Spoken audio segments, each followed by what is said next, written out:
সারা দেশে চলমান তীব্র দাবদাহের মধ্যে পথচারী ও শ্রমজীবী কৃষকদের মাঝে সপ্তাহব্যাপী স্যালাইন সহ বিশুদ্ধ খাবার পানি বিতরণ করেছে বাগেরহাটের চিতলমারীর স্বপ্নপূরণ কৃষি কল্যাণ সমবায় সমিতি লিমিটেড কর্তৃপক্ষ।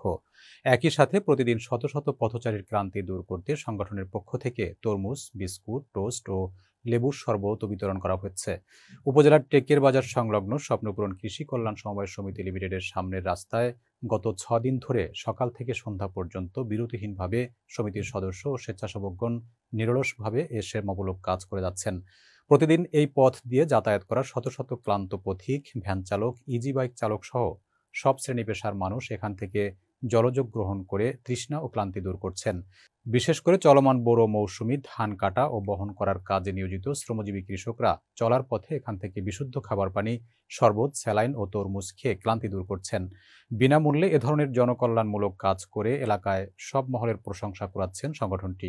এ বিষয়ে স্বপ্নপূরণ কৃষি কল্যাণ সমবায় সমিতির সভাপতি সুধাংশু শেখর সদাই বলেন, তীব্র তাপপ্রবাহের শুরু থেকে তিনি ব্যক্তি উদ্যোগে পথচারী ও শ্রমজীবীদের জন্য বিশুদ্ধ খাবার পানি, স্যালাইন সহ বিভিন্ন ধরনের খাবার ও লেবুর শরবত বিতরণ করে আসছেন। তিনি আরও জানান, যতদিন এ তাপপ্রবাহ থাকবে তিনি এই কর্মকাণ্ড চালিয়ে যাবেন। সবাই ধান বচ্ছে আর কি, মলন প্রচন্ড কষ্টের কাজ, সবাই কষ্ট করতেছে প্লাস পরিশ্রম করতেছে, কিন্তু স্বপ্ন ব্যবস্থা করেছি আমরা এখানে শরবত, তারপর স্যালাইন, তারপর বিশুদ্ধ পানি, মানে যার যেমনটা প্রয়োজন। এরপর রয়েছে আমাদের বিস্কুট, রয়েছে টোস্ট রয়েছে। আমরা এই পথিকদের জন্য এই ব্যবস্থাটা করেছি, কারণ এখানে দেখা যায় যে প্রচুর গরম। এই গরমে ওনারা অনেক ক্লান্ত হয়ে যায়, কিন্তু ক্লান্তর কারণে দেখা যায় যে ওনারা পানির কারণে অনেকে অসুস্থ হয়ে পড়তেছে, যার কারণে আমরা তাদের জন্য জর্জরিত সমস্ত পথিক যারা মাঠে ঘাটে কিষানি কাজ করছে, তাদের ঘামে সারা শরীর ভিজে যাচ্ছে।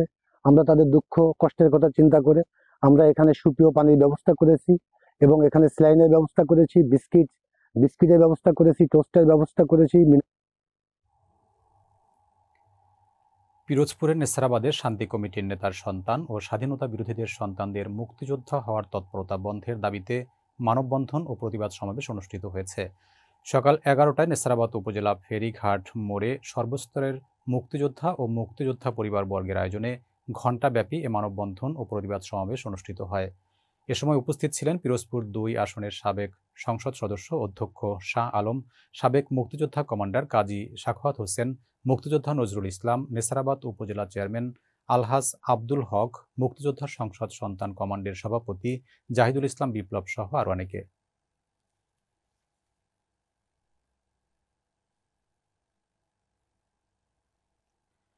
দ্বিতীয় ধাপের ২১ মে অনুষ্ঠেয় উপজেলা পরিষদ নির্বাচনের প্রতিদ্বন্দ্বীকারী চেয়ারম্যান, ভাইস চেয়ারম্যান পদের প্রার্থীরা বৃহস্পতিবার প্রতীক পাওয়ার দিন থেকেই বিভিন্নভাবে প্রচারণায় ব্যস্ত হয়েছেন। লক্ষ্য করা গেছে, বৃহস্পতিবার প্রতীক পেতে না পেতেই বিভিন্ন পদের প্রার্থীদের সমর্থক কর্মীরা তাদের প্রতীক সংবলিত পোস্টার নির্বাচনী এলাকার বিভিন্ন শহর, গ্রাম, পাড়া, মহল্লার গুরুত্বপূর্ণ পয়েন্টগুলোতে লাগিয়ে প্রার্থীর পক্ষে ভোট চেয়ে মাইকিং ও লিফলেট বিতরণ শুরু করে দিয়েছে। প্রতীক বরাদ্দের দিন শেষে সন্ধ্যা থেকে গভীর রাত পর্যন্ত প্রার্থীরাও তাদের নির্বাচনী এলাকার বিভিন্ন জায়গা ঘুরে ভোটারদের সাথে গণসংযোগ সহ ভোট প্রার্থনা করছেন।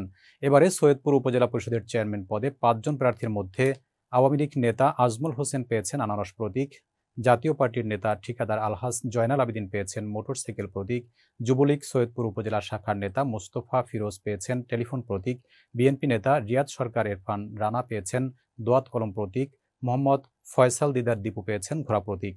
ভাইস চেয়ারম্যান পদের ৩ জন প্রার্থীর মধ্যে নীলফামারী জেলা স্বেচ্ছাসেবক লীগ সভাপতি মহসিন মণ্ডল মিঠু পেয়েছেন চশমা প্রতীক, যুবলীগ নেতা শেখ আবদুল্লাহ সোহাগ সরকার পেয়েছেন তালা প্রতীক ও আনোয়ারুল ইসলাম পেয়েছেন টিউবওয়েল প্রতীক। মহিলা ভাইস চেয়ারম্যান পদের ৩ জন প্রার্থীর মধ্যে মুস্তাফিজা বেগম পেয়েছেন প্রজাপতি প্রতীক, মহিলা আওয়ামী লীগ সৈয়দপুর উপজেলা শাখার সভাপতি সানজিদা বেগম লাকি পেয়েছেন পদ্মফুল প্রতীক ও আওয়ামী লীগ নেত্রী সুমিত্রা রানী কণিকা পেয়েছেন খলস প্রতীক। আসন্ন ২১ মে ষষ্ঠ উপজেলা পরিষদ নির্বাচনের চিতলমারী উপজেলা চেয়ারম্যান প্রার্থী মোটরসাইকেল প্রতীকের অশোক কুমার বড়াল ও তালা প্রতীকের ভাইস চেয়ারম্যান প্রার্থী এস.এম. মাহতাবুজ্জামানের পক্ষে নির্বাচনী প্রচারণা ও গণসংযোগ অনুষ্ঠিত হয়েছে। সন্তোষপুর ইউনিয়ন আওয়ামী লীগ ও সহযোগী সংগঠনের উদ্যোগে শুক্রবার সন্ধ্যা ৭টায় বাখেরগঞ্জ বাজার এলাকায় প্রার্থী সমর্থকদের নিয়ে গণসংযোগ চালানো হয়। গণসংযোগ শেষে বাখেরগঞ্জ বাজার আওয়ামী লীগ কার্যালয়ের সামনে এক পথসভার আয়োজন করা হয়।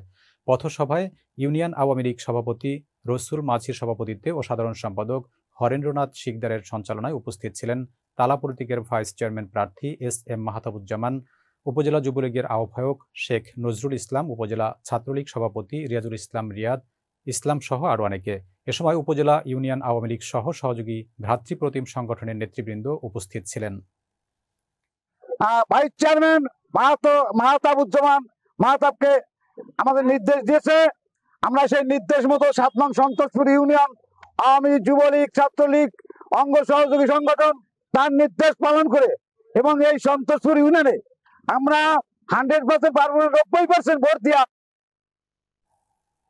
নেত্রকোনার কেন্দুয়ায় 3টি মোটরসাইকেল ও মোটরসাইকেলের 16টি নম্বর প্লেট সহ বিপুল পরিমাণ যন্ত্রাংশ উদ্ধার করেছে কেন্দুয়া থানা পুলিশ। গোপন সংবাদের ভিত্তিতে উপজেলার মোজাফরপুর গ্রামের জাকির হোসেন হৃদয়ের বাড়ি থেকে এসব উদ্ধার করা হয়। সূত্র জানায়, বেশ কিছুদিন ধরে কেন্দুয়ায় পৌর শহর সহ বিভিন্ন এলাকায় মোটরসাইকেল চুরির উৎপাত বেড়ে যায়। মোটরসাইকেল ব্যবহারকারীরা যেমন আতঙ্কে ছিলেন, তেমনি আইনশৃঙ্খলা বাহিনীর সদস্যরাও ছিল তৎপর। ওসি এনামুল হকের নেতৃত্বে সঙ্গীয় ফোর্স নিয়ে অভিযুক্ত জাকির হোসেন হৃদয়ের বাড়িতে অভিযান চালায় পুলিশ। পুলিশের উপস্থিতি টের পেয়ে হৃদয় পালিয়ে যায়। পরে তার বাড়িঘর তল্লাশি করে 3টি ডিসকভার মোটরসাইকেলের 16টি নম্বর প্লেট সহ বিপুল পরিমাণ মোটরসাইকেলের যন্ত্রাংশ উদ্ধার করা হয়। এ ঘটনায় কেন্দুয়া থানার তদন্ত কেন্দ্রের উপপরিদর্শক আব্দুল জলিল বাদী হয়ে একটি মামলা দায়ের করেছেন। কেন্দুয়া থানার ওসি এনামুল হক পিপিএম জানান, মুজাফফরপুর দক্ষিণ গ্রামের উসমান গনির ছেলে জাকির হোসেন হৃদয় মোটরসাইকেলের বিভিন্ন যন্ত্রাংশ বিক্রি করে, এমন গোপন সংবাদের ভিত্তিতে তার বাড়িতে অভিযান চালানো হয়। এ সময় চোরাই মোটরসাইকেল নম্বর প্লেট ও বেশ কিছু যন্ত্রাংশ উদ্ধার করি। হৃদয় আন্তজেলা মোটরসাইকেল চোর চক্রের সদস্য, তার বিরুদ্ধে মামলা দায়ের হয়েছে এবং গ্রেপ্তারের চেষ্টা অব্যাহত রয়েছে।